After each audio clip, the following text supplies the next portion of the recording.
Welcome to the Tech Egg. Don't get scrambled. Enjoy the video. In this video, I will show how to make kefir yogurt at home.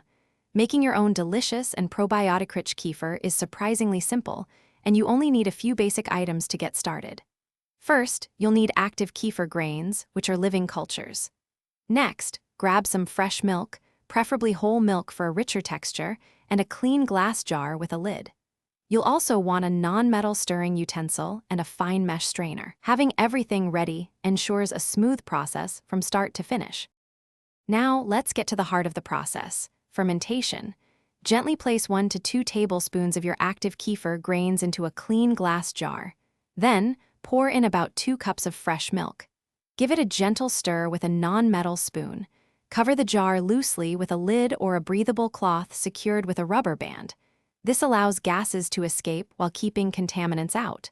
Let it sit at room temperature, ideally between 68 and 72 degrees Fahrenheit, for 24 to 48 hours. After 24 to 48 hours, your kefir is ready to harvest.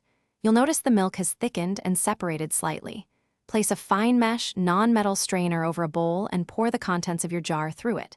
The thick, creamy liquid that passes through is your delicious homemade kefir. The grains will remain in the strainer, ready for their next batch.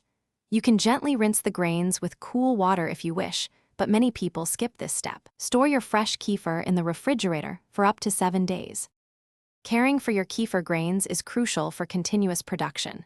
Once you've strained them, immediately place the grains into fresh milk to start a new batch. If you need a break, you can store the grains in a small amount of milk in the refrigerator for up to 7 days. For longer storage, up to several months, you can freeze them in milk or even dry them. Healthy grains will grow and multiply, so you'll eventually have extra to share with friends or to make larger batches of this wonderful probiotic drink. Thanks for watching. Consider subscribing if I helped unscramble your problems.